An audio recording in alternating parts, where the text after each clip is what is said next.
ابو موسیٰ اشعری کہتے ہیں کہ ایک سفر میں ہم رسول اللہ صلی اللہ علیہ وسلم کے ساتھ تھے. جب ہم کسی وادی میں اترتے تو لا الہ الا اللہ اور اللہ اکبر کہتے اور ہماری آوازیں بلند ہو جاتی. تو نبی صلی اللہ علیہ وسلم نے فرمایا، اے لوگو اپنی جانوں پر رحم کرو، کیونکہ تم کسی بہرے یا غائب کو نہیں پکار رہے، وہ تو تمہارے ساتھ ہی ہے، بے شک وہ سننے والا اور تم سے بہت قریب ہے. اس کا نام برکتوں والا ہے اور اس کی عظمت بہت ہی بڑی ہے. تو اللہ سبحانہ وتعالی قریب ہے، اس کو ہم چاہیں تو دل ہی دل میں پکاریں، سرگوشیوں کے انداز میں پکاریں یا اونچی آواز میں پکاریں، وہ ہر حال میں سنتا ہے، اور جب وہ سنتا ہے تو جواب بھی دیتا ہے اور ہماری دعائیں قبول بھی کرتا ہے. اس لیے ہمیں اس کو قریب محسوس کر کے اس سے دعائیں کرتے رہنا چاہیے. تو وہ دعا کی قبولیت کے اعتبار سے قریب ہے، دعا کو سننے کے لحاظ سے قریب ہے، اپنے علم کے اعتبار سے سب لوگوں کے قریب ہے، اور خاص طور پر عبادت کرنے والوں اور پکارنے والوں کے قریب ہے. یعنی اس کا قرب دو طرح کا ہے، ایک عام قرب ہے جو سب کے لیے ہے، اور ایک خاص قرب ہے جو اس کے خاص بندوں کے لیے ہے، اور وہ خاص بندے جو عبادت گزار ہیں، جو اس کا ذکر کرتے ہیں، جو اس کے شکر کرنے والے ہیں. تو اللہ سبحانہ تعالیٰ ان کی دعاؤں کو قبول کرتا ہے، ان کی مدد کرتا ہے اور انہیں نیک کاموں کی توفیق عطا کرتا ہے. یہاں پر آپ دیکھ رہے ہیں کہ فَإِنِّي قریب کہہ کے بندے اور رب کے درمیان کوئی فاصلہ نہیں رکھا گیا اس اعتبار سے کہ کوئی اور واسطہ ہو. یہاں اللہ سبحانہ تعالیٰ نے جواب کو قل یا فقل کہہ کے نہیں فرمایا، جیسا کہ دوسری آیات میں آتا ہے. جتنے بھی سوال صحابہ کرام نے رسول اللہ صلی اللہ علیہ وسلم سے کیے تو ان کے جواب میں اللہ تعالیٰ نے فرمایا قل، آپ انہیں بتا دیجئے. لیکن یہاں پر قل بھی نہیں آیا، ڈائریکٹ فإنی قریب، اذا سألک عبادی انی فإنی قریب، یعنی بیچ میں کوئی واسطہ نہیں لایا گیا. تو اس سے یہ پتا چلتا ہے کہ ہمارے اور ہمارے رب کے بیچ میں کسی اور واسطے اور کسی اور وسیلے کی ضرورت نہیں. اور جب اللہ تعالیٰ نے یا عبادی کہہ دیا تو اس میں سارے بندے شامل ہو جاتے ہیں، چاہے وہ نیک ہوں یا بد ہوں، بڑے ہوں یا چھوٹے ہوں، گناہگار ہوں یا بہت پرہیزگار ہوں، کوئی بھی ہو، جو بھی اپنے رب کو پکارتا ہے رب اس کی پکار کو سنتا ہے اور وہ قریب ہے.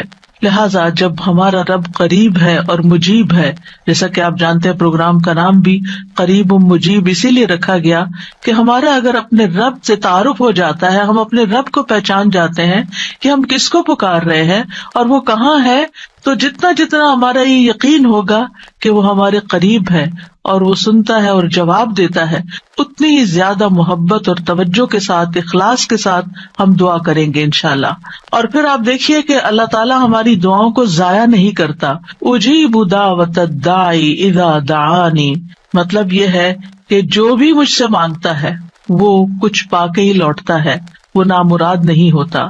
جیسے زکریا علیہ السلام نے کہا تھا کہ وَلَمْ أَكُنْ بِدُعَائِكَ رَبِّ شَقِيًّا، کہ اے رب تجھے پکار کر تو میں کبھی بدبخت ہوا ہی نہیں، کبھی مایوس ہوا ہی نہیں، کبھی محروم ہوا ہی نہیں. جب بھی تجھے پکارا تجھ سے کچھ پا ہی لیا. تو اس لیے ہر دعا کرنے والے کو یہ یقین ہونا چاہیے کہ ہماری دعا ضرور سنی جائے گی، کیونکہ شیطان انسان کے دل میں یہ وسوسہ ڈالتا ہے کہ تمہاری دعا قبول نہیں ہوگی. نہیں بھائی، ہر ایک کی دعا قبول ہوتی ہے اگر وہ صحیح معنوں میں اپنے رب کو پکارتا ہے، وہ دعاؤں کو سنتا ہے اور جواب بھی دیتا ہے. ضرورت اس بات کی ہے کہ ہم اپنے دل کو حاضر کر کے اللہ سے مانگیں، اخلاص کے ساتھ مانگیں، اور قبولیت کے جو اوقات ہیں یا جو علامات ہیں ان کو سامنے رکھتے ہوئے مانگیں. اور پھر ساتھ یہ بھی کہا گیا فَلْيَسْتَجِيبُوا لِي وَلْيُؤْمِنُوا بِي لَعَلَّهُمْ يَرْشُدُونَ، کہ انہیں چاہیے کہ وہ بھی میری بات مانیں. یعنی اگر یہ چاہتے ہیں کہ میں ان کی دعائیں قبول کروں تو پھر انہیں بھی چاہیے جب میں انہیں پکارتا ہوں، ایک تو یہ ہے نا کہ ہم اللہ تعالیٰ کو پکارتے ہیں، اور ایک اللہ تعالیٰ بھی ہمیں پکارتے ہیں. یعنی اللہ سبحانہ تعالیٰ کب پکارتے؟ ہر اذان میں پکار آتی ہے، حی علی الصلاۃ حی علی الفلاح. تو پھر ہم کیا کرتے ہیں؟ کیا واقعی ہم صلاح کی طرف جاتے ہیں یا نہیں؟ اسی طرح قرآن مجید میں بہت دفعہ یا ایھا الذین آمنوا کہہ کے ہمیں پکارا گیا ہے. اے لوگو جو ایمان لائے ہو، یا ایھا الناس کہہ کے تمام انسانوں کو پکارا گیا ہے.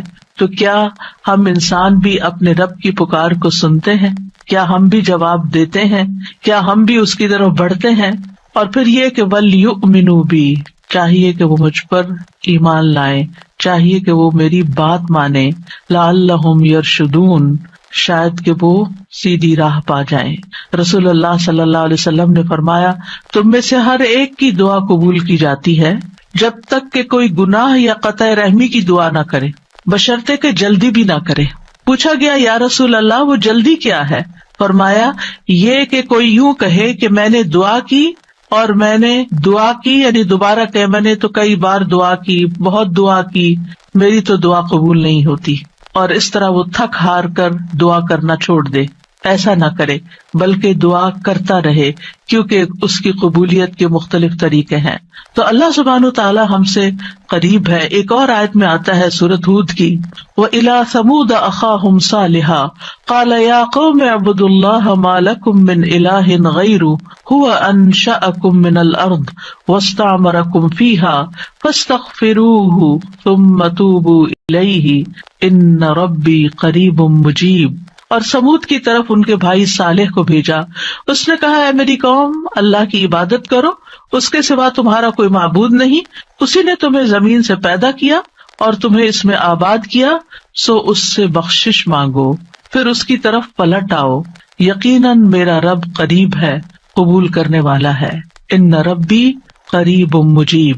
یہاں قوم سمود کی بات کی جا رہی ہے. یہ لوگ مدائن کے علاقے میں رہتے تھے جو تبوک اور مدینہ منورہ کے درمیان واقع تھا. صالح علیہ السلام نے اپنی قوم کو ایک طرف اللہ سبحانہ تعالیٰ کی عبادت کی دعوت دی، توحید کی دعوت دی کہ صرف وہی تمہارا معبود ہے جس نے تمہیں پیدا کیا، جس نے تمہیں زمین میں آباد کیا، لہٰذا تم شرک سے اجتناب کرو، صرف اللہ کی طرف رجوع کرو. کیوں؟ اس لیے کہ وہ بہت قریب ہے، اپنے بندوں کی دعائیں سنتا ہے. تو آپ دیکھیے، جو آپ کے قریب ہو اور جو آپ کی بات بھی سنتا ہو، تو کیا آپ نہیں چاہیں گے کہ آپ اس کے قریب ہوں؟ یہاں پر آپ دیکھیے کہ دعا کرنے سے پہلے دو چیزوں کی بات ہے، استغفار اور توبہ کی، کہ اس سے استغفار کرو اور توبہ کرو تو تمہاری دعائیں قبول ہوں گی. توبہ کا مطلب یہ ہے کہ گناہوں سے کنارہ کشی اختیار کرو اور اس بات کا پکا وعدہ کرو کہ آئندہ گناہ نہیں کرو گے. اور استغفار کا مطلب ہوتا ہے بخشش طلب کرنا کہ اللہ ہمیں معاف کر دے، ہمارے گناہوں پہ پردہ ڈال دے. اور توبہ اور استغفار دونوں ہم معنی بھی ہیں. امام ابن قیم کہتے ہیں استغفار میں توبہ شامل ہے اور توبہ میں استغفار شامل ہے، اور جب ان کو الگ الگ بولا جاتا ہے تو پھر اس کا معنی الگ الگ بھی ہوتا ہے. اور اگر یہ دونوں اکٹھے آئیں، یعنی ایک دوسرے کے ساتھ مل کر آئیں، تو استغفار کا مطلب یہ ہوتا ہے کہ زندگی میں جو ہم کر چکے ہیں غلط کام، برائیاں، اللہ تعالیٰ ہمیں ان کے شر سے محفوظ رکھے. اور توبہ کا مطلب یہ ہے کہ ہم آئندہ گناہ میں پڑنے کے شر سے آپ کی مدد چاہتے ہیں، حفاظت چاہتے ہیں. اور توبہ اس پختہ ارادہ کو بھی کہتے ہیں کہ دوبارہ گناہ نہیں کریں گے، آئندہ یہ نہیں کریں گے. تو ان ربی قریب مجیب، میرا رب یقیناً قریب ہے، مجیب ہے. اور یہاں قریب قرب سے شفقت اور اکرام کے معنوں میں، یعنی رب بہت شفیق اور مہربان ہے، بہت کریم ہے. اور اس کا اپوزٹ ہوتا ہے بعید، دور. اور بہت کا لفظ سختی کے لیے بولا جاتا ہے کہ وہ جو شفیق نہ ہو، سخت ہو، کرخت ہو، اور پھر یہ کہ کچھ نہ دے. تو ایسا نہیں ہے ہمارا رب. ہمارا رب قریب ہے، مہربان ہے، اور اس کے ساتھ ساتھ یہ کہ وہ اپنے بندوں کا اکرام کرتا ہے اور انہیں سیدھے رستے پر چلاتا ہے، ان کی رہنمائی کرتا ہے، ان کی ضروریات پوری کرتا ہے، ان کی حفاظت کرتا ہے، ان کو مدد دیتا ہے، ان کی مشکلات دور کرتا ہے. لہٰذا ہمیں اپنے رب کو قریب پاتے ہوئے، اور قربت کا ایک احساس ہوتا ہے. قریب ہونے کا مطلب یہ نہیں کہ اللہ سبحانہ تعالیٰ کسی نعوذ باللہ فزیکل فارم میں ہمارے ساتھ بیٹھے ہوئے ہیں یا ہمارے دل میں بیٹھے ہوئے ہیں، یہ مطلب نہیں ہے قریب کا. قربت ایک احساس کا نام ہے. آپ نے دیکھا ہوگا بہت سے لوگ دور ہوتے ہوئے آپ کے دل کے قریب ہوتے ہیں، اور کئی لوگ آپ کے ساتھ رہتے ہوئے، آپ کے ساتھ بیٹھے ہوئے، آپ کے ساتھ زندگی گزارتے ہوئے بھی آپ سے دور ہوتے ہیں. تو اللہ سبحانہ تعالیٰ کا قرب محسوس کرنے کی چیز ہے. اس طرح کہ وہ سنتا ہے.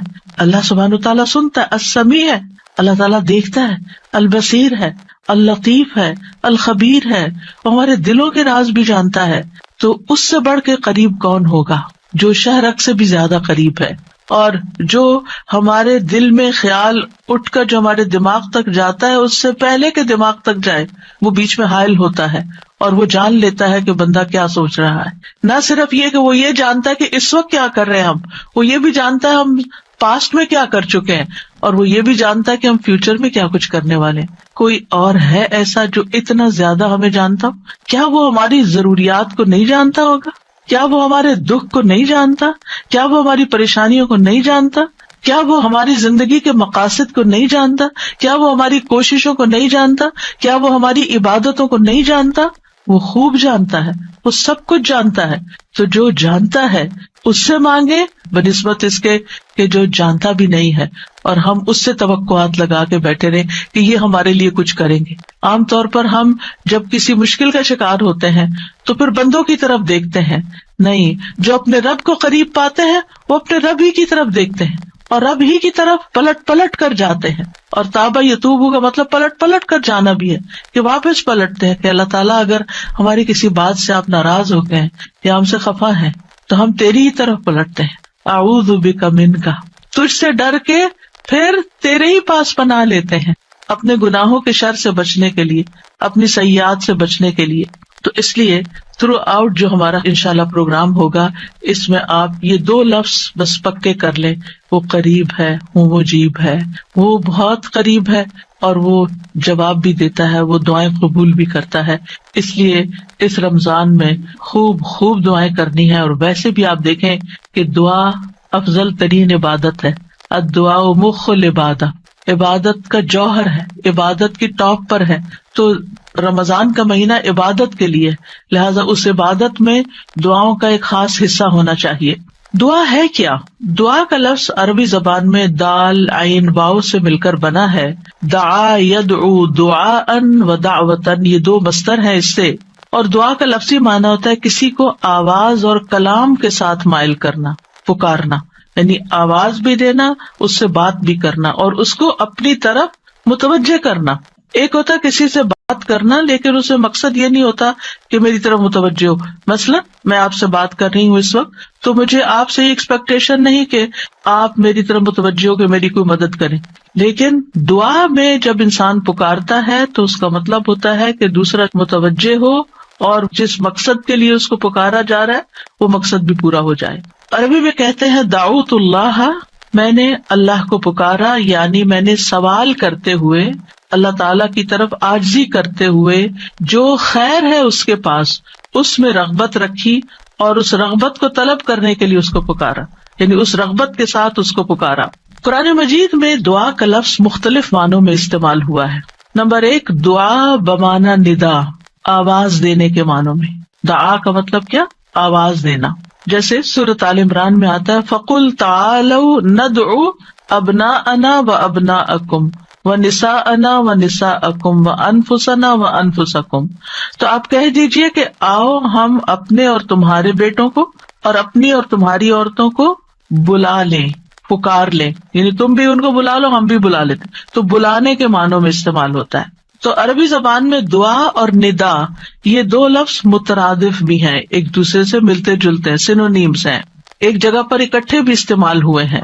الا دعاء و نداء، کہ پکار اور آواز کے سوا کچھ نہیں سنتا. پھر اسی طرح دعا بمعنی طلب کرنا، کسی چیز کی ڈیمانڈ کرنا.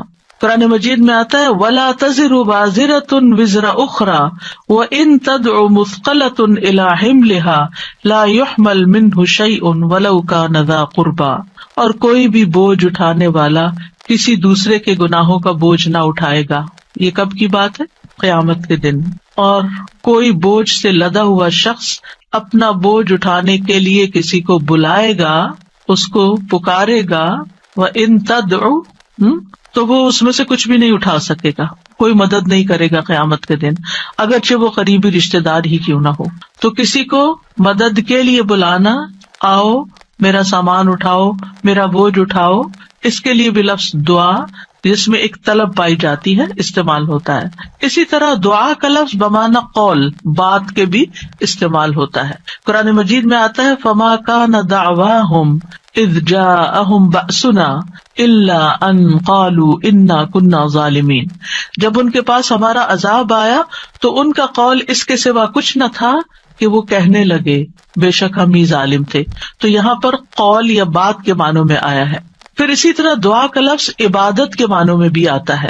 سورۃ کہف میں نوجوانوں کا جو قصہ آتا ہے جس میں وہ اپنے ایمان کو بچانے کے لیے غار کی طرف جا رہے تھے تو اللہ تعالیٰ نے ان کے بارے میں فرمایا وَرَبَطْنَا عَلَىٰ قُلُوبِهِمْ إِذْ قَامُوا فَقَالُوا رَبُّنَا رَبُّ السَّمَاوَاتِ وَالْأَرْضِ لَن نَّدْعُوَ مِن دُونِهِ إِلَٰهًا لَقَدْ قُلْنَا إِذًا شَطَطًا. اور ہم نے ان کے دلوں کو مضبوط کر دیا جب وہ اٹھ کھڑے ہوئے تو کہنے لگے ہمارا رب تو آسمانوں اور زمین کا رب ہے، ہم ہرگز اس کے سوا کسی الہ کو نہیں پکاریں گے، یعنی اس کی عبادت نہیں کریں گے، اور اگر ہم ایسا کریں تو یقیناً ہم نے ناانصافی کی بات کی. تو دعا بمعنی عبادت. پھر اسی طرح پانچواں معنی قرآن مجید میں دعا بمعنی فریاد کرنا، طلب کرنا، فریاد کرنا. اور اس میں وَإِن كُنتُمْ فِي رَيْبٍ مِّمَّا نَزَّلْنَا عَلَىٰ عَبْدِنَا فَأْتُوا بِسُورَةٍ مِّن مِّثْلِهِ وَادْعُوا شُهَدَاءَكُمْ. اگر تمہیں اس قرآن میں شک ہے جو ہم نے اپنے بندے پر نازل فرمایا تو اسی طرح کی ایک سورت تم بھی بنا لاؤ اور اللہ کے سوا اپنے گواہوں مددگاروں کو بھی بلا لو. فریاد کرو کہ وہ آئے اور تمہاری مدد کرے، یعنی مدد کے لیے پکارنا، یہ معنی ہے. پھر اسی طرح دعا بمعنی کسی چیز کی ترغیب دینا، یعنی کسی چیز کی طرف دعوت دینا. نوح علیہ السلام نے اپنی قوم کو پکارا تھا قال رب انی دعوت قومی لیلا ونہارا. اس نے کہا ہے میرے رب بے شک میں نے اپنی قوم کو رات اور دن پکارا، ان کو دعوت دیتا رہا دین کی طرف، اپنے رب کی طرف.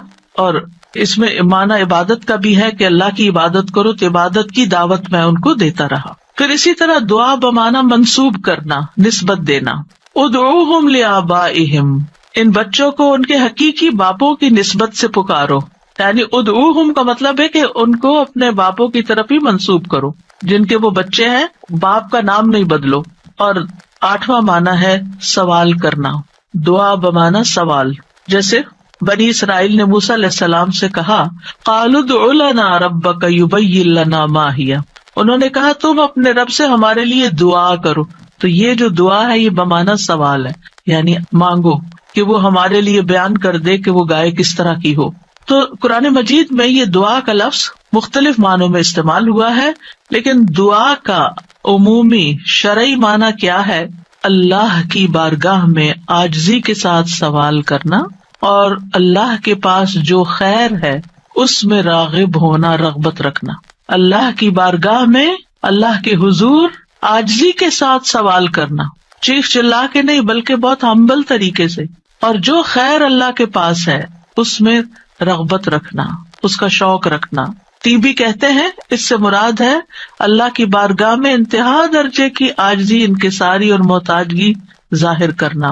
جیسے موسیٰ علیہ السلام نے دعا کیا کی تھی رب انی لما انزلت الی من خیر فقیر، اپنے فقر، اپنی محتاجی، اپنی ضرورت کا اظہار کیا تھا. انی لما انزلت الی من خیر فقیر.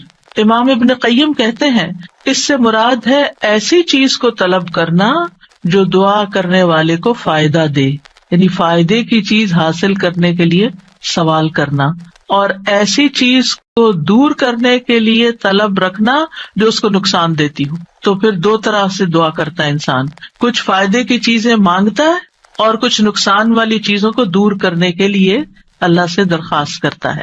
ہماری شریعت میں دعا کی دو بڑی اقسام ہیں، ایک ہے دعائے عبادت اور ایک ہے دعائے مسئلہ. دعائے عبادت کیا ہے؟ اس سے مراد ہے کہ انسان اللہ سے ثواب کی امید رکھتے ہوئے، اس کے عذاب سے ڈرتے ہوئے اس کی عبادت کرے، اس میں سوال نہیں ہے. تو عربی میں دعا بمعنی عبادت بھی استعمال ہوتا ہے. آتا ہے نا وقال ربکم ادعونی استجب لکم ان الذین یستکبرون عن عبادتی سیدخلون جہنم داخرین. اس میں دعا کے دونوں معنی آ گئے. اور تمہارے رب نے فرمایا کہ مجھ سے دعا کرو میں تمہاری دعا قبول کروں گا، یہ تو سوال ہو گیا. اور دوسرا بے شک وہ لوگ جو میری عبادت سے تکبر کرتے ہیں عنقریب وہ ذلیل و خوار ہو کر جہنم میں داخل ہوں گے. تو یہاں عبادت کا معنی بھی آ گیا عبادت کے لفظ کے ساتھ، یعنی دعا ایک طرح سے عبادت ہے. تو دعا عبادت کیا ہے کہ انسان اللہ سے ثواب کی امید رکھتے ہوئے اس کے عذاب سے ڈرتے ہوئے اللہ کی عبادت کرے، جیسے نماز پڑھے، روزہ رکھے، قرآن کی قرأت کرے، تسبیح کرے، صدقہ کرے، اللہ کی طرف لوگوں کو دعوت دے، تعلیم کا کام کرے. تو انسان ان میں سے جو بھی عبادت کا کام کرے گا وہ دراصل اللہ کی طرف راغب ہوگا، کیونکہ دعا میں رغبت پائی جاتی ہے. اور جو شخص مثلا نماز پڑھتا ہے تو گویا وہ زبان حال سے دعا کر رہا ہوتا ہے، اللہ سے بخشش مانگ رہا ہوتا ہے کہ اللہ تعالیٰ ہمارے اوپر رحم کیجیے، ہم نے جو گناہ کیے ہیں آپ ان کو معاف کر دیجیے. کیونکہ نماز بذات خود کیا کرتی ہے؟ بلاؤں کو ٹالتی ہے، گناہوں کو معاف کرنے کا ذریعہ ہے. ٹھیک ہے. اچھا، صدقہ کیا کرتا ہے؟ گناہوں کی آگ بجھاتا ہے. ٹھیک ہے نا. تو یہ جو گناہوں کی آگ کا بجھنا ہے، یہ ہم بول کے بھی کہہ سکتے اللہ میں جہنم کے عذاب سے بچا، تو وہ ہماری زبان بول رہی ہوتی ہے. لیکن جب ہم صدقہ دے رہے ہوتے ہیں تو گویا ہمارا عمل جو ہے وہ اسی چیز کا تقاضا کر رہا ہے کہ ہم اپنے اوپر سے گناہوں کا بوجھ اتارنا چاہتے ہیں. تو ایک دعا سوال کے انداز میں ہوتی ہے اور ایک دعا حال کے ساتھ بیان ہو رہی ہوتی ہے، عمل کے ساتھ ہو رہی ہوتی ہے. اور دوسری جو دعائیں مسئلہ ہے جس میں مانگنے کی دعا ہوتی ہے، تو وہ یہ ہے کہ انسان دنیا اور آخرت کی کوئی بھی بھلائی طلب کرنے اور دنیا اور آخرت کے نقصان کو دور کرنے کا سوال اللہ سے ہی کرے. دنیا اور آخرت کی کوئی بھی بھلائی مانگنا اور دنیا اور آخرت کے کسی بھی نقصان سے بچنا، یہ بس اللہ ہی سے کرے اس کا سوال. یہ دعائیں مسئلہ ہے، یہ سوال کرنے والی، یعنی وہ دعا جس میں ہم سوال کرتے ہیں. کن چیزوں کا سوال کرتے ہیں؟ دنیا اور آخرت دونوں. آخرت نہیں بھولنی. ربنا آتنا فی الدنیا حسنۃ وفی الآخرۃ حسنۃ وقنا عذاب النار. تو دنیا اور آخرت کی حسنہ مانگنا اور دنیا اور آخرت کے عذاب سے، مصیبت سے بچنا. وقنا عذاب النار، سب سے بڑی مصیبت تو آگ ہے نا، یعنی اس کی کوئی تکلیف انسان کو پہنچے. نبی صلی اللہ علیہ وسلم نے فرمایا دعا عبادت ہے. قال الدعاء هو العبادۃ قال ربکم ادعونی استجب لکم. تمہارے رب کا فرمان ہے میں پکارنے والے کی دعا قبول کرتا ہوں جب وہ مجھے پکارتا ہے. تو دعا جو ہے یہ عبادت کی اقسام میں سے سب سے عظیم قسم ہے. امام خطابی اپنی کتاب شأن الدعاء میں کہتے ہیں، اس حدیث کی وضاحت کرتے ہوئے الدعاء هو العبادہ، وہ کہتے ہیں کہ دعا عبادت کا ایک بڑا حصہ ہے یا سب سے افضل عبادت ہے. جیسے کہ لوگ کہتے ہیں لوگ بنو تمیم ہیں اور مال اونٹ ہیں، یعنی لوگوں کو دیکھنا تو بنو تمیم کو دیکھو، مطلب سب لوگوں سے افضل ہیں. نبی صلی اللہ علیہ وسلم اسی سے تھے نا، اور ان کی تعداد بھی زیادہ تھی. اور اسی طرح عربوں کے ہاں مال کی سب سے بڑی قسم اونٹ ہوا کرتے تھے. وہ کہتے مال تو اصل میں اونٹ ہے اور لوگ تو بنو تمیم ہی ہیں. تو اسی طرح کہا گیا دعا تو عبادت ہی ہے. الدعاء هو العبادہ، دعا ہی عبادت ہے. الحج عرفہ، اس کا یہ مطلب ہے کہ صرف عرفہ میں جاؤ، یہ نہیں. مطلب یہ ہے کہ جتنے بھی ارکان آپ حج کے ادا کرتے ہیں ان میں سے عرفہ کے دن کا قیام اگر کسی نے پا لیا تو اس کا حج ہو گیا، اور وہ سب سے بڑا دن ہے جس میں بخشش ہوتی ہے. تو یہ عربوں کے کہنے کا ایک انداز بھی ہے نا. اور مراد اس سے کیا ہے کہ دعا سب سے افضل عبادت ہے اور ساری اطاعتوں اور ساری بندگیوں کا مغز ہے کہ انسان اپنی ہر پریشانی اور ہر ضرورت میں اللہ کی طرف متوجہ ہو جائے. یہ ہے اصل مقصد. اگر کسی مشکل میں پڑ گیا ہے تو اس مشکل کے دور ہونے کے لیے بس اللہ ہی کی طرف رجوع کرے اور اسی کا انتظار کرے کہ وہی کاٹے گا. لوگوں سے توقعات ہٹا لے.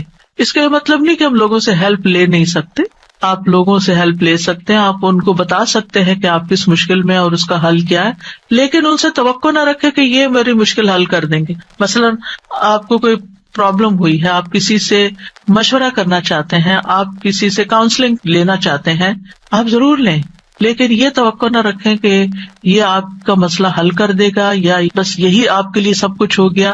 اس کو اللہ سبحانہ وتعالیٰ سے آگے نہ رکھیں. کہتے ہیں نا ہمت مردہ مدد خدا.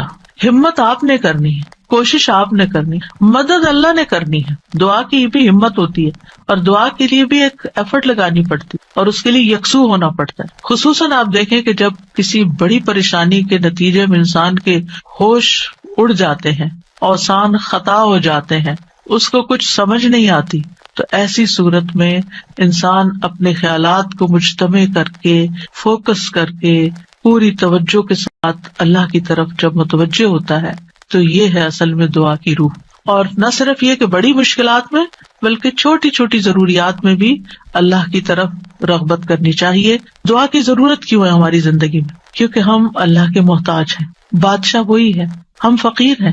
یا ایھا الناس انتم الفقراء الی اللہ، اے لوگو تم سب اللہ کے محتاج ہو. کوئی بھی انڈیپینڈنٹ نہیں، کوئی بھی یہ نہیں کہہ سکتا کہ میں اپنے سب کام خود ہی کر سکتا ہوں. واللہ هو الغنی الحمید، اور اللہ سب سے بے پرواہ ہے اور تعریف کے لائق ہے. بندوں میں سے کوئی بھی بے پرواہ نہیں ہو سکتا، ہم سب محتاج ہیں. دوسری بات، اللہ سارے خزانوں کا مالک ہے. وَإِن مِّن شَيْءٍ إِلَّا عِندَنَا خَزَائِنُهُ، کوئی چیز ایسی نہیں، وَإِن مِّن شَيْءٍ إِلَّا عِندَنَا خَزَائِنُهُ، کہ جس کے خزانے ہمارے پاس نہ ہوں. آپ کوئی چیز آرڈر کرنا چاہتے ہیں تو پتہ چلتا ہے وہ تو ہے ہی نہیں، ختم ہو گئی، اسٹاک ختم، آؤٹ آف اسٹاک. بڑی سے بڑی کمپنی، بڑے سے بڑے ریسورسز رکھنے والے انسانوں سے جب آپ مانگتے ہیں تو آپ دیکھیں کیا ہوتا ہے کہ انسان بعض اوقات وہ اوپر جا کے اتنی نیچے گرتے ہیں کہ پائی پائی کے محتاج ہو جاتے ہیں. ایسی مثالیں آپ نے بھی دیکھی ہوں گی، سنی بھی ہوگی کہ کہاں ان کے پاس بہت کچھ تھا اور کہاں وہ زیرو پہ آ گئے. اللہ تعالیٰ ایسا نہیں ہے، ہمیشہ سے ہے اس کے پاس اور ہمیشہ رہے گا. ساری مخلوق اگر کسی میدان میں جمع ہو کر سب کچھ مانگے تو بھی اللہ تعالیٰ کے خزانوں میں اتنی کمی نہیں آتی جتنی ایک سوئی کو سمندر میں ڈبو کے نکالا جائے تو پانی جو سوئی کے ساتھ لگتا ہے اتنی بھی کمی نہیں ہوتی. وہ جتنا چاہے خرچ کرتا رہے، جتنا چاہے وہ بندوں کو دیتا رہے، پھر بھی اس کے ہاتھ بھرے رہتے ہیں، ان میں کوئی کمی نہیں ہوتی. ایک اور آیت میں آتا ہے سورۃ المنافقون میں، وَلِلَّهِ خَزَائِنُ السَّمَاوَاتِ وَالْأَرْضِ، آسمانوں اور زمین کے خزانے اللہ کے پاس ہیں. پھر کیا کرنا چاہیے؟ اس کے پاس جانا چاہیے جس کے پاس کوئی خزانہ نہیں ہے، اس کے پاس جو سارے خزانوں کا مالک. مشکل یہ ہے کہ ہمارے مانگنے میں کمی ہوتی ہے، دیر ہوتی ہے. وہ سب کچھ دے سکتا ہے، سب کچھ ہے اس کے پاس، یو نیم اٹ. آپ گھر جا کے بیٹھیں، غور کریں، نماز کے بعد کسی اور خاموشی تنہائی کے وقت مجھے کیا چاہیے، مجھے کیا مسئلہ ہے، مجھے کیا پرابلم ہے، میری کیا پریشانی ہے، کیا اللہ کے پاس اس کا حل ہے؟ یقیناً ہے، وہ کر سکتا ہے، بالکل کر سکتا ہے. پھر مجھے کیا کرنا چاہیے؟ اسی سے مانگنا چاہیے، اس سے گڑ گڑا کے مانگنا چاہیے، اس سے اپنی محتاجی اور اپنی بیچارگی کا اظہار کر کے مانگنا چاہیے. امن یجیب المضطر اذا دعاہ ویکشف السوء، اللہ تعالیٰ آپ سے پوچھتے ہیں کون ہے جو بے قرار کی، مضطر، بے قرار، بے چین انسان کی بات سنتا، اس کو جواب دیتا. امن یجیب المضطر اذا دعاہ، جب بھی وہ اس کو پکارتا ہے، ویکشف السوء، اور وہ تکلیف کو دور بھی کرتا ہے. ایسا نہیں کہ وہ صرف سن رہا ہے، اس نے وہ تکلیف دور بھی کر دینی ہے. اور آپ کہیں گے بس اتنی سی بات تھی، میں اس کو اتنا پہاڑ بنائے ہوئی تھی، اپنی زندگی کا بہت بڑا مسئلہ بنائے ہوئے تھی، اور اللہ تعالیٰ کے لیے بس اتنی سی بات تھی. میرے مانگنے میں کمی تھی، اس کے پاس نہیں کمی. ہماری دعا میں کمی ہے، ہمارے اخلاص میں کمی ہے، اس کے دینے میں کمی نہیں ہے.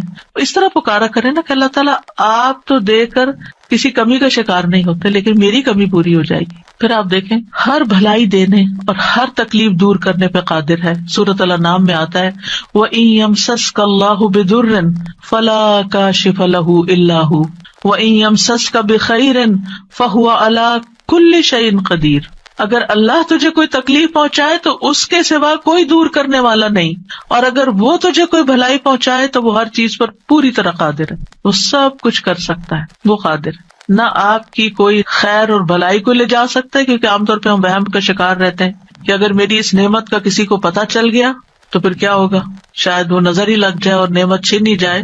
ہر وقت اس وہم کا شکار رہنا دراصل اپنے آپ کو ٹارچر کرنا ہے. نہیں، وَإِن يَمْسَسْكَ بِخَيْرٍ، اگر اللہ نے آپ کو کوئی خیر دی ہے، فَهُوَ عَلَى كُلِّ شَيْءٍ قَدِيرٌ، وہ ہر چیز پہ قادر ہے، وہ آئندہ بھی دیے رکھے گا. اس نے اس لیے تھوڑی دی ہے کہ بس ایک بندہ کوئی دیکھے اس چیز کو اور بس وہ واپس لے لے، وہ ایسا نہیں کرتا. ایک روایت میں آتا ہے کہ ایک شخص نے رسول اللہ صلی اللہ علیہ وسلم سے پوچھا، اے اللہ کے رسول، آپ کن چیزوں کی دعوت دیتے ہیں، یعنی آپ کی دعوت کیا ہے، آپ کیا بتاتے ہیں لوگوں کو، آپ کیا سکھاتے ہیں؟ آپ نے فرمایا میں اس اللہ کی طرف دعوت دیتا ہوں جو اکیلا ہے، وہ اللہ کہ جب تم پر کوئی مصیبت آتی ہے اور تم اسے پکارتے ہو تو وہ تم سے تمہاری مصیبت دور کر دیتا ہے. یہ ہے اللہ کا تعارف. جب آپ کے بچے آپ سے پوچھیں اللہ کون ہے تو آپ کیا بتاتے ہیں؟ یہ بڑے بڑے لفظ بولتے ہیں نا. یہ دیکھیں یہاں پر کیا بولا گیا، اتنے سمپل.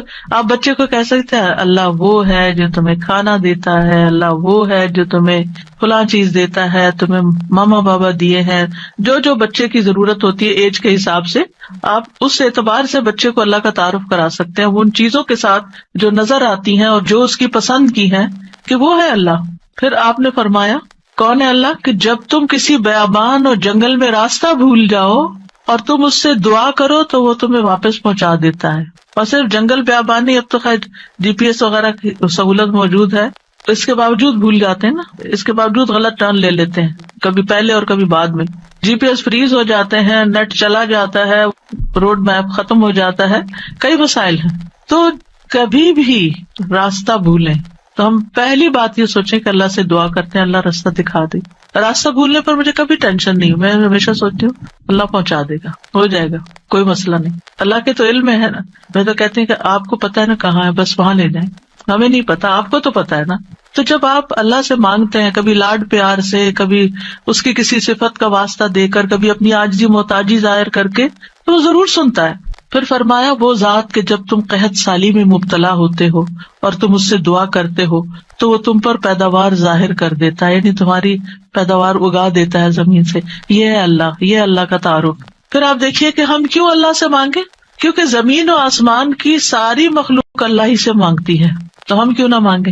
آپ غور کیجئے ذرا اس بات پر، یسألہ من فی السماوات والارض کل یوم ھو فی شأن. اسی سے مانگتا ہے جو کوئی آسمانوں اور زمین میں ہے، ہر دن وہ ایک نئی شان میں ہے. اسی سے مانگ رہا ہے ہر کوئی جو آسمانوں اور زمین میں ہے، ہر کوئی. کون کون ہے آسمانوں اور زمین میں؟ آسمانوں میں فرشتے ہیں جن کو ہم جانتے ہیں، زمین پر انسان اور جنات ہیں، اس کے علاوہ جو اور مخلوقات ہیں، وہ ساری مخلوق اللہ سے مانگ رہی ہے. اگر ساری مخلوق اللہ سے مانگتے اور ہم کسی اور سے مانگنا شروع کر دیں، غیر اللہ سے مانگے، تو کتنی حماقت والی بات ہے نا. اللہ نے عقل اسی لیے دی تھی کہ ہم اللہ ہی کو نہ پہچانے. تو اللہ سبحانہ تعالیٰ سے سوال کرنے کے اعتبار سے 4 طرح کے لوگ ہیں. امام ابن تیمیہ کہتے ہیں پس تمام آسمانوں اور زمین کے لوگ اللہ سے سوال کرتے ہیں تو ان کے 4 درجات بن جاتے ہیں. پہلی قسم، کچھ وہ لوگ ہوتے ہیں جو نہ ہی اللہ کی عبادت کرتے ہیں نہ ہی اس سے مدد طلب کرتے ہیں، حالانکہ اللہ نے ان کو پیدا کیا، ان کو رزق دیا، ان کو عافیت دی. تو یہ کون ہے؟ نہ اللہ کی عبادت نہ ہی اس سے دعا، کچھ بھی نہیں، کوئی تعلق نہیں. دوسری قسم کے وہ لوگ ہوتے ہیں جو اللہ سے مدد طلب کرتے ہیں تو وہ ان کی مدد کر دیتا ہے، لیکن وہ اللہ کی عبادت نہیں کرتے. عبادت نہیں کرتے، ہاں جب کوئی مسئلہ پیش آتا ہے تو پھر کیا کرتے ہیں؟ پھر دعا کر لیتے. ایسے لوگ آپ نے دیکھے ہوں گے، نماز نہیں، روزہ نہیں، صدقہ خیرات کچھ نہیں، ہاں کوئی مشکل پیش آئے تو پھر اللہ سے دعا کرتے ہیں. تیسری قسم کے کچھ وہ لوگ ہوتے ہیں جو اللہ کی عبادت اور اطاعت طلب کرتے ہیں لیکن نہ ہی اس سے مدد مانگتے ہیں نہ اس پہ توکل کرتے ہیں. نماز روزہ کر لیں گے، دعا نہیں کرتے، کہتے ہیں اللہ کو پتہ ہی ہے نا کیا چاہیے، اب مانگنا کس لیے. نہیں، اللہ تعالیٰ خود فرماتے وقال ربکم ادعونی، تمہارا رب کہتا ہے مجھ سے دعا کرو، تو کیوں نہ دعا کریں، ہمیں دعا کرنی ہے. چوتھی قسم کے وہ لوگ ہوتے ہیں جو اللہ کی عبادت بھی کرتے ہیں اور اس سے دعا بھی کرتے ہیں، اس سے مدد بھی طلب کرتے ہیں. تو اللہ تعالیٰ اپنی عبادت اور اطاعت پر ان کی مدد کرتا ہے. جیسے ہم کہتے ہیں رب اعنی علی ذکرک و شکرک و حسن عبادتک، تو اللہ تعالیٰ مدد بھی فرماتا ہے. اب ہم اپنے آپ کو دیکھیں کہ ہم کون سی کیٹیگری میں فال کرتے ہیں، ہم کہاں ہیں. کیا ہم ان لوگوں میں ہیں جو عبادت بھی کرتے ہیں اور دعا بھی کرتے ہیں، تو یہ ٹاپ کلاس کے لوگ ہیں، اور باقی اللہ تعالیٰ کے حق میں کبھی کوتاہی کرتے ہیں. تو ہمیں دعا کرتے رہنا چاہیے، اللہ تعالیٰ کو پکارتے رہنا چاہیے، ہر ضرورت میں، ہر مقصد میں، ہر پریشانی میں، ہر دکھ میں، ہر بیماری میں، ہر موقع پر، ہر چیز کے لیے، چھوٹی سے چھوٹی چیز کے لیے، بڑی سے بڑی چیز کے لیے اللہ ہی سے مانگنا چاہیے. کیونکہ وہ دے کر احسان نہیں جتاتا، وہ دے کر شرمندہ نہیں کرتا، وہ دے کر ہم سے واپس نہیں مانگتا، وہ بغیر شرط کے دیتا ہے، غیر مشروط دیتا ہے. وَإِذَا سَأَلَكَ عِبَادِي عَنِّي فَإِنِّي قَرِيبٌ أُجِيبُ دَعْوَةَ الدَّاعِ إِذَا دَعَانِ فَلْيَسْتَجِيبُوا لِي وَلْيُؤْمِنُوا بِي لَعَلَّهُمْ يَرْشُدُونَ.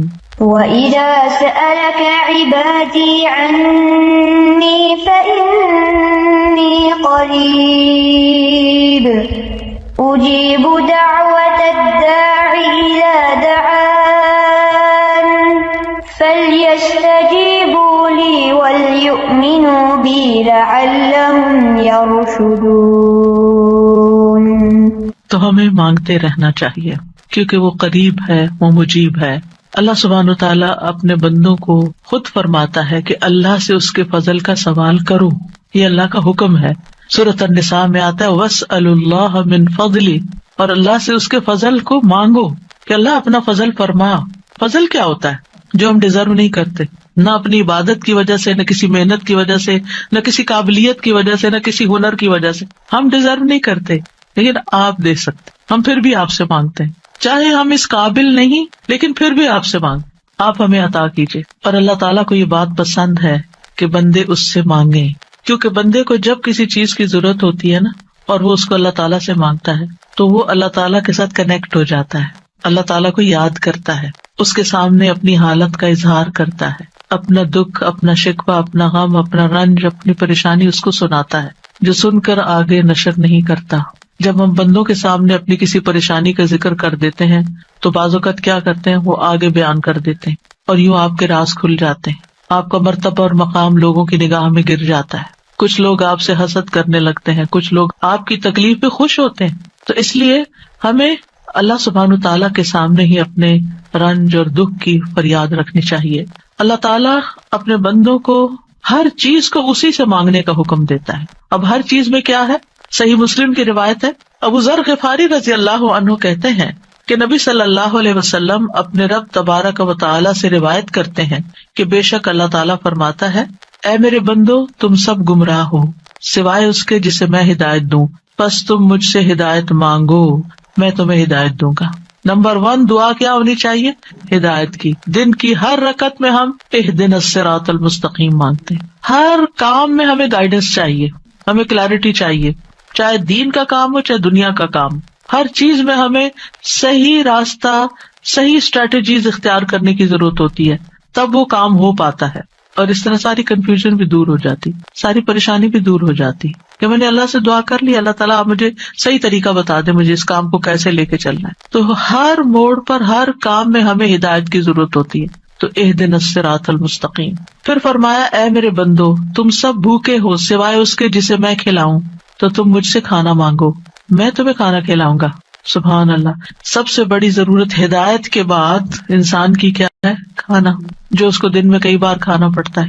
اور انسان سب سے زیادہ پریشان بھی اس کے لیے ہوتا ہے، اور مال کا سب سے بڑا حصہ بھی اسی پہ خرچ ہوتا ہے. یعنی دن میں اگر آپ دیکھیں تو آپ ہر روز اپنا لباس نہیں خریدتے، ہر روز آپ اپنی ٹوائلٹریز نہیں خریدتے، ہر روز اپنی اور چیزیں نہیں خریدتے، برتن نہیں خریدتے، کٹلری، جیولری، یہ سب روز تھوڑی خریدا جاتا ہے. لیکن کھانا تو ڈیلی چاہیے، کھانا تو ڈیلی کنزیوم کرنا ہے، تو اس سے مانگو. اور خاص طور پر اگر کچھ خاص کھانے کو دل چاہتا ہے وہ بھی اس سے مانگو.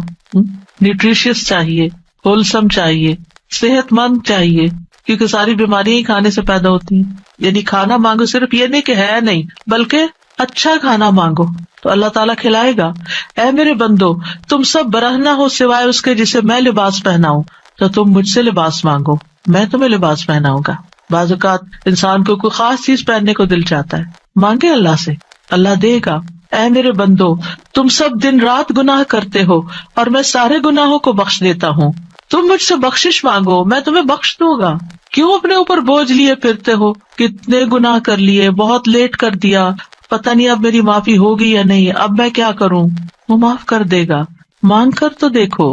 اے میرے بندو اگر تمہارے اولین و آخرین اور جن و انس ایک صاف چٹیل میدان میں کھڑے ہو کر مجھ سے مانگنے لگے اور میں ہر ایک کو جو مجھ سے مانگ رہا ہے وہ سب کچھ دے دوں جو وہ مانگ رہا ہے، تو میرے خزانوں میں کوئی کمی نہیں ہوگی مگر جتنی سمندر میں سوئی ڈال کر نکالنے سے کمی آتی، کچھ کمی نہیں. مانگو، اس کا تو کچھ نہیں بگڑتا، اس کا تو کچھ کم نہیں ہوتا. نبی صلی اللہ علیہ وسلم نے بھی اللہ سے مانگنے کا حکم دیا ہے عبداللہ بن عباس کہتے ہیں ایک دن وہ رسول اللہ صلی اللہ علیہ وسلم کے پیچھے سوار تھے تو رسول اللہ صلی اللہ علیہ وسلم نے ان سے فرمایا، اے لڑکے، میں تجھے چند کلمات سکھا رہا ہوں، احفظ اللہ یحفظک، تم اللہ کے احکام کی حفاظت کرو، اللہ تمہاری حفاظت کرے گا۔ احفظ اللہ تجدہ تجاہک، اللہ کی حفاظت کرو یعنی اللہ تعالیٰ کے احکامات کی، تم اسے اپنے سامنے پاؤ گے، قریب پاؤ گے۔ اذا سألت فاسأل اللہ، جب تمہیں مانگنا ہو اللہ سے مانگو، جب تمہیں مانگنا ہو، کچھ بھی مانگنا ہو۔ وَإِذَا اسْتَعَنْتَ فَاسْتَعِنْ بِاللَّهِ، اور جب مدد چاہیے اللہ سے مدد مانگو، کسی بھی طرح کی مدد، یعنی مدد صرف مالی مدد نہیں ہوتی، یا مدد صرف ان چیزوں کی نہیں ہوتی اوپر جن چیزوں کا ذکر ہوا ہے، مدد تو ہمیں ہر کام میں چاہیے۔ ہم کون سی لائن اختیار کریں، کون سا پیشہ اختیار کریں، کون سی جاب لیں، کون سی نہ لیں، کیا کریں کیا نہ کریں، فلاں جگہ جانا ہے جائیں یا نہ جائیں، ہر معاملے میں۔ اور یہ جو ہمیں استخارہ سکھا دیا گیا تو یہ بھی تو یہی ہے۔ اور اس استخارے میں بھی آپ دیکھیے، اذا سألک عبادی انی فانی قریب اجیب دعوت الداعی اذا دعانی، اس میں بھی آپ دیکھیں بیچ میں واسطہ نہیں رہا نا، تو ہم کسی سے نہیں کہہ سکتے آپ میرا استخارہ کریں، آپ اپنے لیے خود ہی خیر مانگے۔ آپ صلی اللہ علیہ وسلم نے عبداللہ بن عباس سے کہا، جان رکھو اگر ساری دنیا مل کر بھی تمہیں نفع پہنچانا چاہے تو تمہیں نفع نہیں پہنچا سکتی سوائے اس کے جو اللہ نے تمہارے لیے لکھ دیا، اور اگر وہ سارے مل کر تمہیں کوئی نقصان دینا چاہیں نقصان نہیں دے سکتے سوائے اس کے جو اللہ نے تمہارے لیے لکھ دیا۔ کتنا بڑا توکل سکھاتی ہے یہ بات، کتنی فکریں پریشانیاں دل سے اور دماغ سے بالکل آف لوڈ ہو جاتی، کچھ نہیں ہوتا، کوئی کچھ نہیں بگاڑ سکتا۔ ہم ڈرتے رہتے ہیں نا، کبھی فیوچر سے ڈرتے ہیں، کبھی لوگوں سے ڈرتے ہیں، کبھی کسی بیماری سے ڈرتے ہیں، کبھی بھوک فقر و فاقہ سے ڈرتے ہیں، کبھی اپنے اولاد کے بارے میں ڈر رہے ہوتے ہیں، فکر کر رہے ہوتے ہیں ان کا کیا بنے گا، ان کے ایمان کا کیا ہوگا، ان کے کھانے پینے کا کیا ہوگا، ان کے رہنے کا کیا، یہی فکریں تو ہیں ہماری جن میں ہم ڈوبے رہتے ہیں۔ اللہ نے ہمیں صرف ان فکروں کے لیے تھوڑی بھیجا ہے، ہمیں تو اللہ نے اپنی عبادت کے لیے بھیجا تھا، اللہ نے ہمیں بڑے کام کرنے کے لیے بھیجا، ہم نے اپنے آپ کو چھوٹی چھوٹی چیزوں میں الجھا کر بیمار کر لیا اور انہی کے اندر ہی گھومتے رہے اور انہی کی فکر کرتے رہے اور انہی کے بوجھ تلے دبے رہے، جبکہ ہمیں تو کنتم خیر امۃ اخرجت للناس، تم بہترین امت ہو، تمہیں تو انسانیت کے لیے پیدا کیا گیا تھا، تمہیں تو اوروں کے لیے پیدا کیا گیا تھا کہ تم خود بھی ہدایت پر اور انہیں بھی اللہ کی طرف بلاؤ، اور تم صرف اپنی ہی ذات میں کھو گئے اور صرف اپنے ہی غم لے کر بیٹھ گئے اور صرف اپنی ہی پریشانیوں میں دن رات رہے۔ ان سب چیزوں کو تو اللہ کے حوالے کرنے کی ضرورت ہے، وہ ٹیک کیئر کرے گا۔ ان تنصروا اللہ ینصرکم، اگر تم اللہ کی مدد کرو گے اللہ تمہاری مدد کرے گا، اور وہ ضرور کرے گا۔ تم اوروں کی فکر کرو اللہ تمہاری کرے گا۔ تو اس لیے ہمارے کرنے کا کام کیا، احفظ اللہ یحفظک، حفاظت چاہیے، تم اللہ تعالیٰ کے احکامات کی حفاظت کرو، جو تمہیں کہا جا رہا ہے وہ پابندی سے کرو، باقی کام اللہ کا ہے۔ اور پھر احفظ اللہ تجدہ تجاہک، جب تم اللہ کے بن جاؤ گے نا تو پھر اللہ کو بہت قریب پاؤ گے۔ پھر آپ دیکھیے کہ اللہ کے نزدیک دعا سے زیادہ کوئی چیز معزز نہیں۔ دعا انسان کو عزت دیتی ہے، جب انسان بندوں کے آگے ہاتھ پھیلاتا ہے تو ذلیل ہوتا ہے، اور جب اللہ سے مانگتا ہے دو ہاتھ اٹھا کے، بندوں کے سامنے تو ہم ایک ہاتھ پھیلاتے ہیں اور اللہ کے سامنے دو ہاتھ پھیلاتے ہیں، اور جب انسان اللہ سے مانگتا ہے تو اللہ اس بندے سے محبت کرتا ہے اور اس بندے کو دیتا ہے، نوازتا ہے اور عزت دیتا ہے، اپنی جناب سے دیتا ہے۔ اور جب بندوں سے مانگتے ہیں تو وہ کبھی دیتے ہیں کبھی نہیں دیتے، اور کبھی دے کے اذیت بھی دیتے ہیں، اور پھر احسان جتاتے ہیں، دکھ دیتے ہیں، ذلیل کرتے ہیں، بعض اوقات آپ کی انا کو مجروح کر دیتے ہیں، آپ کی عزت کو مجروح کر دیتے ہیں، آپ کو بعض اوقات بدنام کر دیتے ہیں۔ تو اللہ کے نزدیک دعا سے زیادہ کوئی چیز معزز نہیں۔ لیس شیء اکرم علی اللہ من الدعاء، پھر یہ کہ اللہ تعالیٰ دعائیں سنتا ہے۔ وَلَقَدْ نَادَانَا نُوحٌ فَلَنِعْمَ الْمُجِيبُونَ، یقیناً نوح نے ہمیں پکارا تو ہم بہت اچھے قبول کرنے والے ہیں۔ ہم نے ان کی سنی، ہمیں کیوں بتایا جا رہا ہے؟ تاکہ تم بھی پکارو، تمہاری بھی سنی جائے گی۔ ابراہیم علیہ السلام نے کیا کہا تھا، ان ربی لسمیع الدعاء، میرا رب تو یقیناً دعا سننے والا ہے، وہ تو ضرور سنتا ہے۔ اور پھر خاص طور پر جو مضطر ہو، بے چین ہو، بے قرار ہو، لاچار ہو، امن یجیب المضطر اذا دعاہ ویکشف السوء، یہ لاچار کون ہوتا ہے؟ ابن عباس کہتے ہیں اس سے مراد وہ شخص ہے جس کی ایسی ضرورت ہو جو اس کو مشقت میں ڈال دے، یعنی مصیبت میں پڑ جائے انسان، چاہے اندر قلبی روحانی طور پر، چاہے مالی طور پر، چاہے صحت، یعنی کسی بھی اعتبار سے جو چیز اس کو مشکل میں ڈال دے، مشقت میں، یہ لاچاری ہوتی ہے۔ کہتے ہیں ڈپینڈنسی جیسے ہو جاتی ہے دوسروں پر. سدی کہتے ہیں کہ اس سے مراد وہ شخص ہے جس کے پاس کوئی ہیلا چارہ قوت باقی نہ رہے، یعنی دنیا میں اس کا کوئی وسیلہ سبب نہیں رہا، تنہا رہ گیا، وہ سنتا ہے. ذنون کہتے ہیں اس سے مراد وہ شخص ہے جو اپنے تعلقات کو اللہ کے سوا سب سے کاٹ دے، بس اللہ ہی ہے میرا. ابو جعفر کہتے ہیں کہ اس سے مراد مفلس شخص ہے جس کے پاس کچھ نہیں. سہل بن عبداللہ کہتے ہیں اس سے مراد وہ شخص ہے جو اپنے ہاتھ دعا مانگتے ہوئے اللہ کی طرف بلند کرتا ہے، اوپر اٹھاتا ہے، حالانکہ اس کے پاس اطاعت کا کوئی نیکی کا کام نہیں ہوتا جس کو وہ وسیلہ بنا سکے. لاچار. اب ہر جگہ سے مایوسی ہوگی، اب ایک ہی راستہ ہے، اور وہ راستہ شیطان کہتا ہے تم تو اتنے نافرمان ہو، تمہاری نہیں سنی جائے گی. نہیں، وہ پھر بھی سنتا ہے. اما یجیب المضطر. اصل میں بندے تو ہم اللہ ہی کے ہیں نا، چاہے ہم اللہ کو اپنا بنائیں یا نہ بنائیں، ہیں تو اسی کے، جانا تو اسی کی طرف ہے، دنیا میں بھی اسی کی طرف جانے کی ضرورت پیش آتی ہے. اور پھر آپ دیکھیے کہ اللہ تعالیٰ کا قبولیت کا وعدہ بھی ہے اور وہ بندوں کی حاجات پوری کرتا ہے. اللہ تعالیٰ خود پکارتے ہیں جب رات کا ایک تہائی حصہ بچتا ہے، آسمان دنیا پہ نزول فرما کے اللہ تعالیٰ فرماتے ہیں کون ہے جو مجھ سے دعا کرے تو میں اس کی دعا قبول کروں، کون ہے جو مجھ سے بخشش طلب کرے تو میں اسے بخش دوں، کون ہے جو مجھ سے رزق مانگے تو میں اس کو رزق عطا کروں، کون ہے جو تکلیف دور کرنے کی درخواست کرے تو میں اس کی تکلیف دور کروں. اور یہ اعلان فجر کے طلوع ہونے تک ہوتا رہتا ہے. تو اللہ تعالیٰ پکار رہے ہیں کہ مانگو مجھ سے. اب دیکھیے اگر کبھی آپ کے پیرنٹس میں سے کوئی یا کوئی بڑا یا اگر آپ سے کہے کہ اچھا مانگو، کیا مانگتے ہو، فرمائش کرو، کیا کرتے ہیں ہمارا حال کیا ہوتا ہے؟ بہت خوش ہو جاتے ہیں، اتنی بڑی آفر آ گئی ہے، کرو فرمائش، کیا چاہیے، جیولری چاہیے، کپڑے چاہیے، جو چاہیے مانگو. تو ہمارا خوشی سے ایسا حال ہوگا کہ ہمیں یہ بھی یاد نہیں رہے گا کہ اب مانگنا کیا ہے آپ نے. اللہ سبحانہ وتعالیٰ روز ہمیں پکارتے ہیں کرو فرمائش، مانگو، کچھ مانگو، اور ہم مانگتے ہی نہیں. جاگ بھی جائے تو ہم مانگتے نہیں. مانگنے کی ضرورت ہے. آپ دیکھیے کہ دنیا کے بادشاہ جب کوئی سوالی آتا ہے، کوئی بیگر آتا ہے، وہ دروازے بند کر دیتے ہیں. جو انسان 2 سے 3 دفعہ آپ سے کچھ مانگ چکا ہو، جب آپ اس کو دیکھتے ہیں تو وہ موڑ کے چل دیتے ہیں، یہ پھر آ گیا ہے، پھر کچھ مانگے گا. کیا اللہ تعالیٰ بھی ایسے کرتا ہے؟ 100 بار آئے آپ اس کے پاس، 100 بار عطا کرے گا. وہ اپنا دروازہ بند نہیں کرتا، وہ اپنی دولت نہیں چھپاتا، وہ تمہارے لیے ہر روز رات کو دروازہ کھولتا ہے. آ جاؤ تم میری طرف، مانگو مجھ سے. امام ابن قیم کہتے ہیں اللہ جس کے ساتھ خیر کا ارادہ کرتا ہے اس کے لیے ذلت کا، عاجزی کا، اللہ کی بارگاہ میں پناہ پکڑنے اور محتاجی ظاہر کرنے کا دروازہ کھول دیتا ہے، یعنی اس کو دعا مانگنا آ جاتا ہے. اور جس کو دعا کی توفیق مل گئی اس کو ہر خیر مل گئی. تو اصل چیز یہ ہے کہ دعا کی توفیق ہو جائے، دعا مانگنا شروع کر دیں.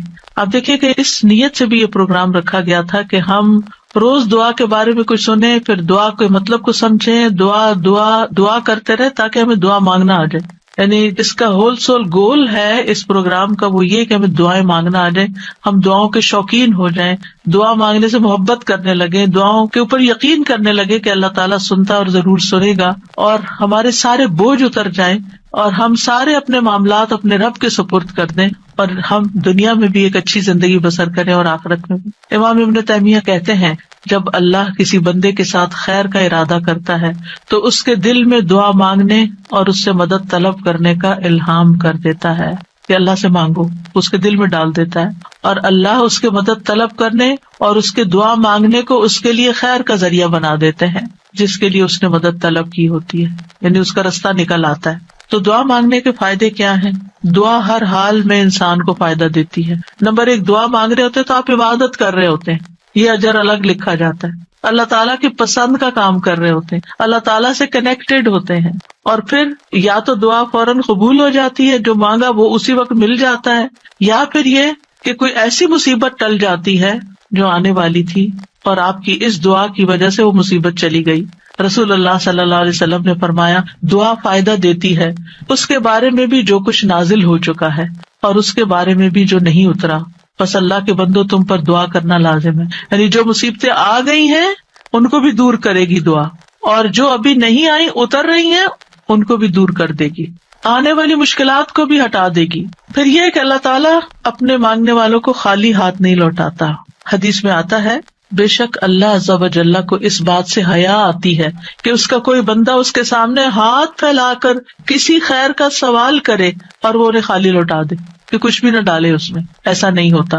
انس رضی اللہ عنہ کہتے ہیں رسول اللہ صلی اللہ علیہ وسلم نے فرمایا بے شک اللہ بڑا رحیم ہے، بڑے کرم والا ہے، اس کو اس بات سے شرم آتی ہے کہ اس کا کوئی بندہ اس کے آگے اپنے دونوں ہاتھ پھیلائے اور وہ ان دونوں میں کوئی خیر نہ ڈالے، وہ ایسا نہیں کرتا۔ جو مسلمان بھی اپنی حاجت اللہ کے آگے رکھ دیتا ہے اللہ تعالیٰ اسے ضرور نوازتا ہے، ضرور دیتا ہے۔ رسول اللہ صلی اللہ علیہ وسلم نے فرمایا جو مسلمان اپنا چہرہ اللہ کے سامنے گاڑ کر یعنی پورے فوکسڈ طریقے سے توجہ کے ساتھ کسی چیز کا سوال کرتا ہے وہ اس کو وہ چیز ضرور عطا کرتا ہے، خواہ جلدی عطا کرے یا ذخیرہ کر کے رکھ لے، اس کے لیے اگلی دنیا میں عطا کرے۔